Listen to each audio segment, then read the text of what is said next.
अस्सलाम वालेकुम वरहमतुल्लाहि वबरकातुहू। कैसे हैं आप लोग? उम्मीद है खैरियत से होंगे। अल्लाह ताला आपको खुश रखे, सलामत रखे, अपनी रहमतों के साए में रखे।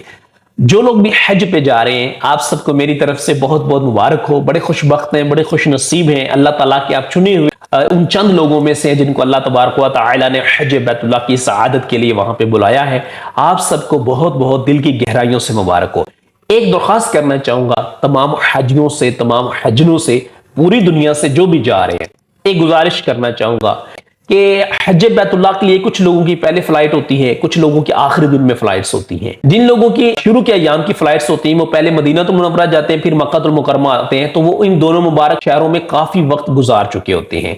जिन लोगों की मिड में फ्लाइट्स जाती हैं वो डायरेक्ट मक्कातुल मुकर्रमा जाते हैं और उनको भी काफी वक्त मिल जाता है, मतलब चंद दिन उनको भी 10-15 दिन वहां पे मिल जाते हैं। जिनकी आखिरी दिन की फ्लाइट्स होती हैं वो भी डायरेक्ट मक्कातुल मुकर्रमा जाते हैं, मगर उनके पास वक्त थोड़ा होता है क्योंकि हज के अयाम करीब होते हैं। हज अदा करने के बाद फिर उनको अच्छा खासा वक्त वहां पे मिल जाता है। आप सबसे मेरी एक गुजारिश है, पहले जाएं, मिड में जाएं या आखिर में जाएं। आप सब लोगों ने करना यह है कि मक्कातुल मुकर्रमा जब आप पहुंच चुके हैं और आप हज के मुबारक अयाम करीब आ चुके हैं, 8 जिलहिज्जा को आपने मिना में पहुंचना है। हो सकता है 7 की शाम को आपको ले जाएं, हो सकता है 7 और 8 की दरमियानी रात को ले जाएं, किसी भी वक्त आप वहां से लेके जा सकते हैं। तो सऊदी अरेबिया की गवर्नमेंट क्या करती है कि वो 5 या 6 जिलहिज्जा को मक्कातुल मुकर्रमा की ट्रांसपोर्ट बंद कर देती है। यानी कि हमारे जो हजी होते हैं अमूमी तौर पे पाकिस्तान के, इंडिया, बांग्लादेश के, मैं इस रीजन की अगर बात करूं तो ये अजीजिया में होते हैं, मुख्तलिफ होटल्स में होते हैं। तो अजीजिया से मस्जिदुल हराम तक ये बसों में जाते हैं, ठीक है। तो ये हज से 2-3 अयाम पहले तक सारी ट्रांसपोर्टेशन का वहां पे निजाम बंद कर दिया जाता है।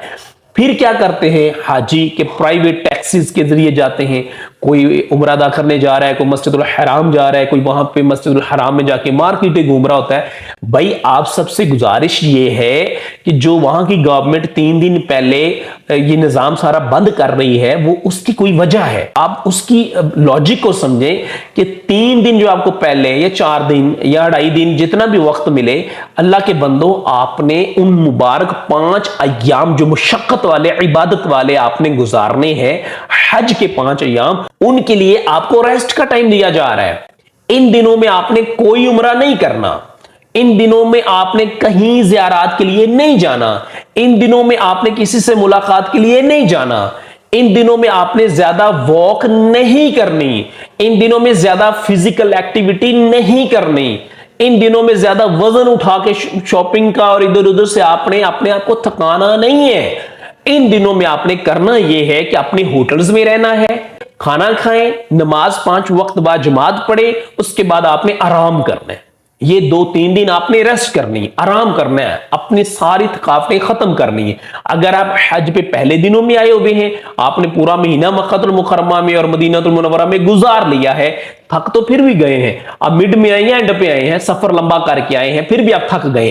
अब आपने करना यह है कि 2-3 दिन कंप्लीटली रेस्ट करना है। अपने जहन को भी रेस्ट देनी है, अपने आंखों को भी रेस्ट देनी है, मोबाइल को भी 2-3 दिन आपने कम यूज करना है, ठीक है। अपने दिमाग को कंप्लीट रेस्ट देना है। आपने कुछ ज्यादा ओवर थिंकिंग नहीं करनी, ज्यादा कम्युनिकेशन लोगों से नहीं करनी, ज्यादा सारा दिन बैठ के टीवी नहीं देखते रहना, वहां पे लगा होता है टीवी वेटिंग एरिया में। इसके अलावा आपने सारा दिन मोबाइल पे, सोशल मीडिया पे, अपने दोस्तों से कुछ भी, सारी चीजें बंद कर दें। अब आप ज़हनी तौर पे सुकून करें, आराम करें। 2-3 दिन का ये जो रेस्ट है ना, इंशाअल्लाह ताला ये आपके अगले 5 दिनों में आपको वहां पे बहुत काम आएगा। मिना में, मुजल्फा में, अराफात में, फिर आपने वहां पे आके जो 10 जिलहिज्जा का दिन होना है, फिर आप 10 जिलहिज्जा को वापस आएंगे तो आपने इस दिन बहुत मुशक्कत होनी ऑफ कोर्स, ठीक है। आप मुजल्फा से मिना आएंगे, अपने खैमे आएंगे, वहां से फिर बड़े शैतान को कंकरी मारने जाना है, बड़ा रश होगा, क्राउड होगा, कुर्बानी करवाने के बाद हलक करवाने जाना है। फिर ज्यादातर लोग उसी दिन तवाफ़ो ज़ियारा के लिए भी जाते हैं। तवाफ़ो ज़ियारा जब आप करेंगे तो उसके बाद लोग वहां पे जो हज का वाजिब है वो सही भी करते हैं। इंतहा का क्राउड होता है, इतना रश होता है, ये मुशक्कत वाले दिन है। तो आपने अपने जिस्म को रेस्ट देना है, जिस्म को आराम देना है, अपने जहन को, अपने दिमाग को आराम देना है। تو جب آپ پہلے سے تھکے ہوں گے چل چل کے باتیں کر کر کے نیند کی کمی، تو پھر میرے بھائی وہ 5 دن آپ کے لیے مشکل ہو سکتے ہیں۔ یہ خواتین بھی ذہن نشین کر لیں، مرد بھی ذہن نشین کر لیں۔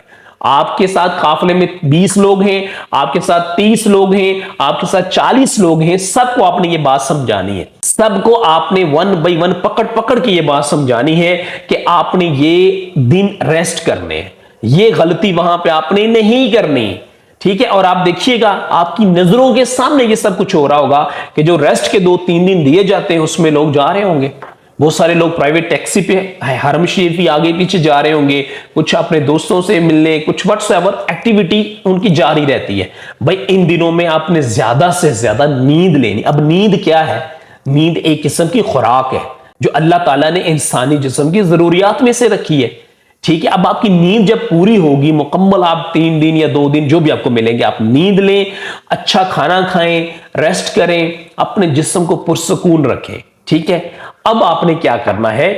7 ذی الحجہ سے پہلے 7 ذی الحجہ کی شام سے پہلے آپ نے ان 2 دنوں میں بلکہ آپ اپنی پیکنگ کریں، جو آپ نے مینا کے لیے، مزدلفہ، عرفات کے لیے کرنی ہے، اور جو سامان آپ نے باقی روم میں رکھ کے جانا ہے اس کو اپنے بند کریں، پیک کریں، جہاں پہ بھی آپ نے رکھنا ہے، ٹھیک ہے؟ یہ سارے معاملات کو اچھے سے سمجھ لیجئے، اللہ نہ کرے آخری دنوں میں باغم باغ ہو، پھر جسم ٹوٹ جاتا ہے، انسان ہمت ہار جاتے ہیں۔ بہت سارے لوگ آپ کو جگہ جگہ پہ لیٹے ہوئے ملیں گے، بہت ساری خواتین آپ کو ملیں گی، تو یہ سارے لوگ اچھے سے بات کو ذہن نشین کر لیں کہ آپ نے ان معاملات میں اوور کانشیس ہونا ہے اور ان دنوں میں آپ نے کمپلیٹ ریسٹ کرنی ہے، ٹھیک ہے؟ اپنے ممالک میں سب کو بتا دیں بھی یہ 3 دن میرے یا 2 دن جتنے بھی ملیں گے یہ میرے ریسٹ کے، مجھے زیادہ کال نہ کی جائیں، واٹس ایپ پہ بھی زیادہ لوگ کانورسیشن پہ نہ جائیں، ویڈیو کالز پہ بھی نہ جائیں، ان سے کہیں بھی حج ادا کرنے کے بعد پھر آپ سے میں بات کروں گا، ٹھیک ہے؟ حج کے ایام میں بھی کوشش کیجئے گا کہ یہ کانورسیشن کام رہے، یہ مبارک اور مقدس دن ہے نا، زیادہ سے زیادہ اللہ کی عبادت میں گزارنے، تو بہرکیف آپ نے ان ایام میں وہاں پہ ریسٹ کرنا ہے، آرام کرنا ہے، اپنی صحت کا بہت زیادہ خیال رکھنا ہے۔ انشاءاللہ یہ کیا ہوا آرام حج سے جو 2-3 دن پہلے آپ کریں گے، حج کے 5 ایام میں آپ کو بہت کام آئے گا، اور انشاءاللہ آپ کا حج بہترین ہوگا اللہ کی رحمت سے۔ اس لیے آپ سب سے گزارش ہے، خدا را اس بات کا بہت زیادہ خیال رکھیے گا، جو لوگ بھی حج پہ جا رہے ہیں، بہنیں ہیں، بھائی ہیں، آپ سب سے گزارش ہے کہ اپنے لیے دعا کیجئے گا، مجھ گناہگار کے لیے بھی کیجئے گا، اللہ تعالیٰ وہ خوبصورت دن، خوبصورت لمحے مجھ گناہگار کو بھی نصیب فرمائے جب میں بھی حالت احرام میں جانب مکہ المکرمہ اور پھر وہاں سے جانب مدینہ المنورہ حاضر ہو کے اللہ کے محبوب صلی اللہ علیہ وآلہ وسلم کی بارگاہ میں کثرت کے ساتھ بات طریقے سے درود و سلام پیش کر سکوں۔ اپنا بہت زیادہ خیال رکھیے گا۔ السلام علیکم ورحمۃ اللہ وبرکاتہ۔